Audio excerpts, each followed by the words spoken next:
Yeah, things are going to get weird, and I really do mean it. I really feel like what we're going to be seeing not only at the end of this console and gaming generation, we're going to be seeing a lot of really weird stuff happen for the next gen as well, with rumors swirling around that Xbox may in fact be adding an open platform to their console hybrid by allowing other storefronts like Steam. Hell, we're even seeing it right now on the Xbox ROG Ally X, where in their Xbox experience, you can just switch between any kind of storefront and platform that you'd like simply by just having a Windows OS.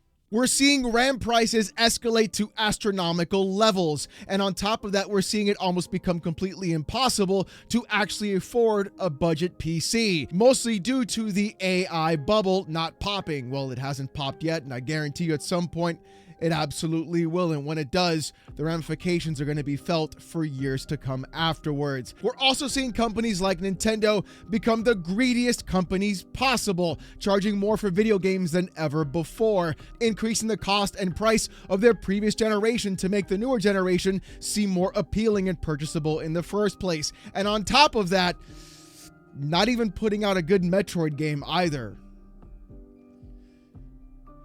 Yikes. But see, we're not going to focus on any of those companies today. No, today we're going to talk about PlayStation, because there has been quite a few things circling about the new PlayStation 6 and even what's going to be happening with the future of the PlayStation console as well. And the funniest thing about all of that is watching fanboys who are in fact grown adult men in their 40s cling onto something that they were holding on to for dear life back in the early 90s and 2000s, even though the one thing they love, such as exclusivity, is falling through their fingers faster than holding on to sand.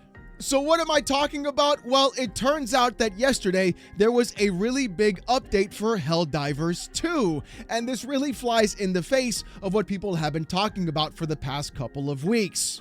Let's take a look. According to Insider Gaming, Helldivers 2 PC file size has been reduced by 85%.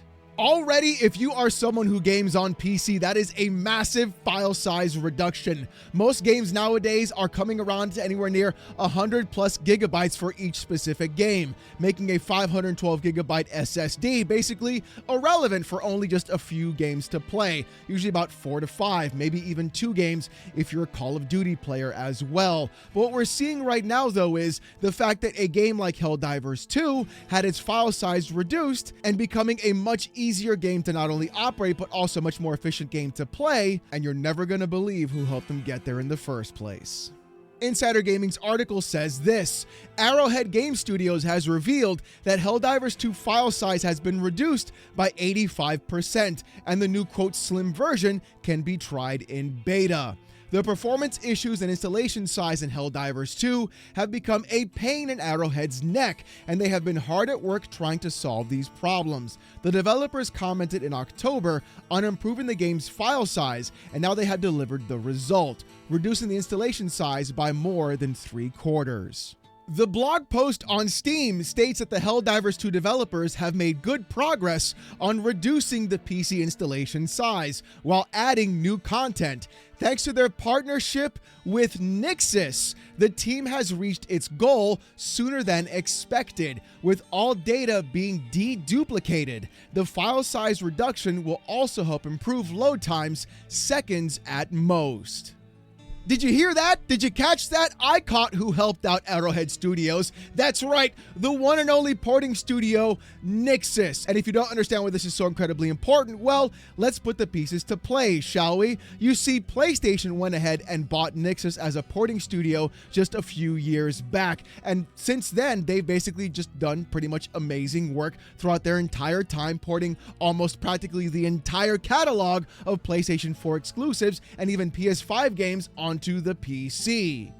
Everything from Horizon Zero Dawn's Complete Edition, Marvel Spider-Man Remastered, Marvel Spider-Man Miles Morales, Ratchet & Clank Rift Apart, Horizon Forbidden West Complete Edition, Ghost of Tsushima Director's Cut, Horizon Zero Dawn Remastered, Marvel Spider-Man 2, The Last of Us Part 2 Remastered, Helldivers 2. So when you see a studio that specializes in simply porting their games to other platforms like the PC gaming space and also putting their games onto Steam, you can clearly see that PlayStation does in fact have a vested interest in going around and putting more games onto more platforms. To make things even more interesting, Nixxes has even tweeted about working with Housemarque on their new upcoming game called Soros, and here's what they had to say.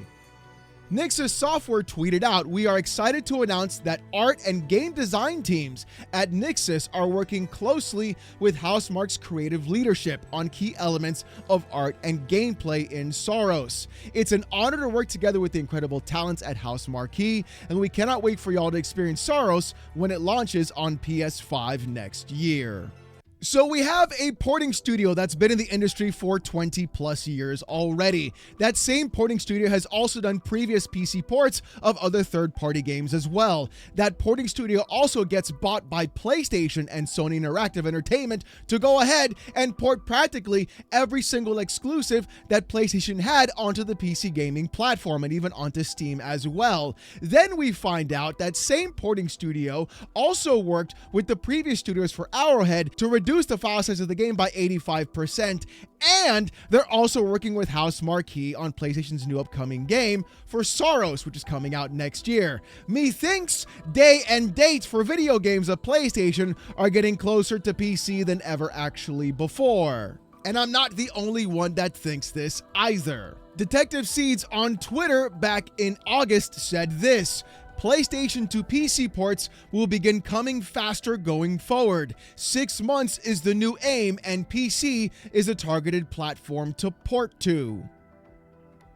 And honestly, I can absolutely see it. We've already seen how Death Stranding 2 was ESRB rated to come to PC as well, and that falls in line with these 6 to 8 months. That also falls in line with what happened previously for Death Stranding 1 hitting PC on top of that. The difference though is we could be seeing at this very moment in time so many other games from PlayStation hit the PC gaming landscape and even other platforms as well, just like Helldivers 2 did, simply because there's far more money to be made by having your games available to more audience members and more people to buy your game in the first place, even if it is on the competing platform. If you want a good example of this, Forza Horizon 5 sold a cool couple million units in just a few days, far more than Astrobot ever did that exact same year. It turned out everybody wanted to buy Xbox games, just nobody wanted to buy an Xbox. And I think that's really what people are having a very difficult time trying to grasp in the first place.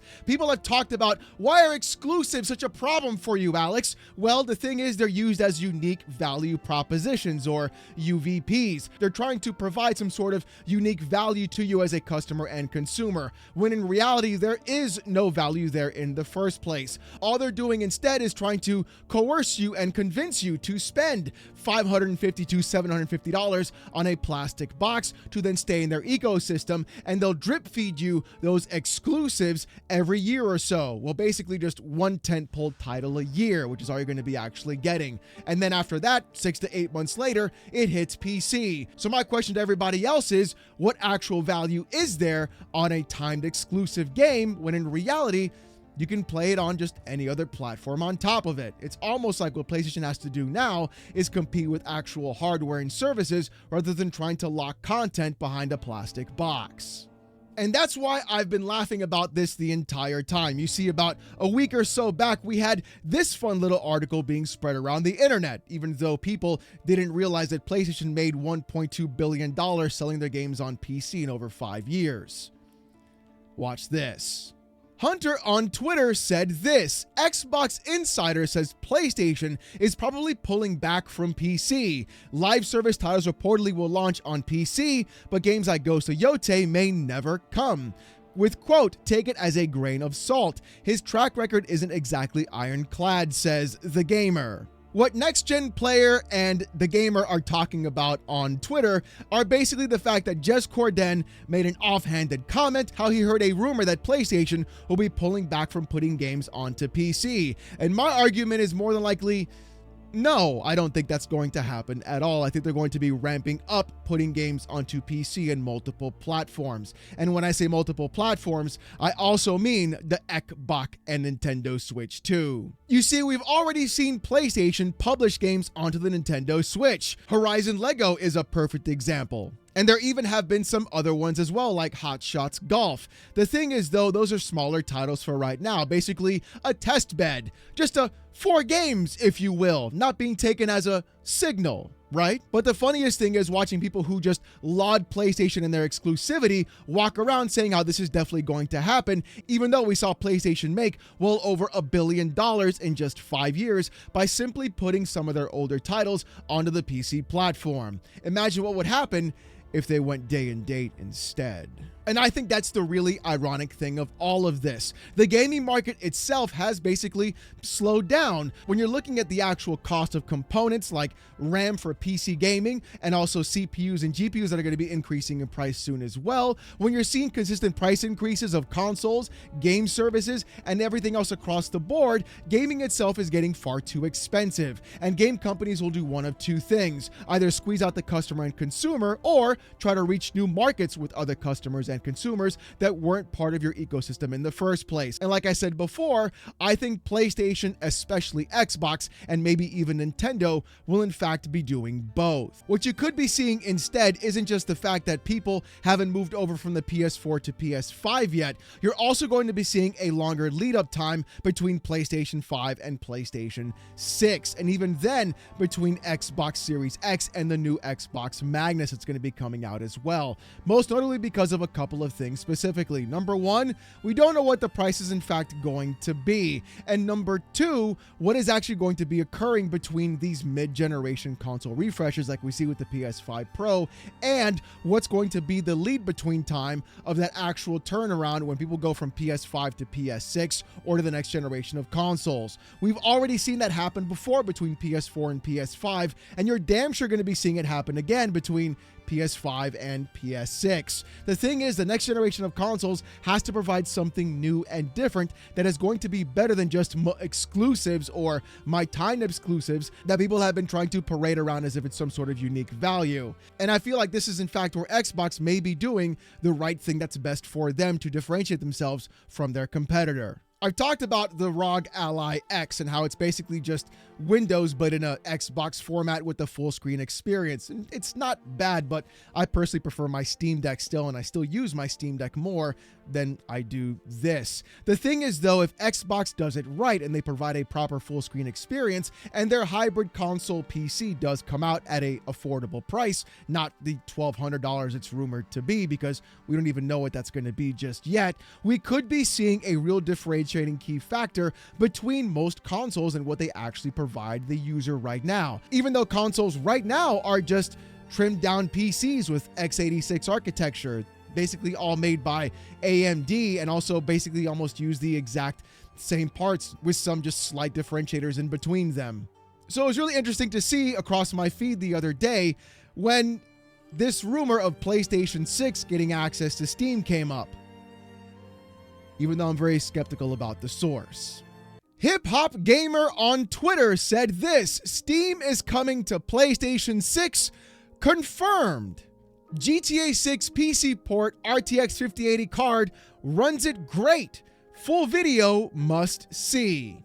Now, I'm going to be very upfront and honest here. I'm taking all of this with a huge grain of salt. You see, for me, it's far more believable for Microsoft and Xbox to have Steam, mostly because Xbox and Microsoft have Windows. They have their own direct operating system. It really doesn't make sense for me personally with PlayStation having Steam, mostly because what OS do they really have, and how are they going to count monthly active users? You can count people from Xbox and Windows as an actual MAU and say, well, we're Microsoft Gaming now, we have everything all put together.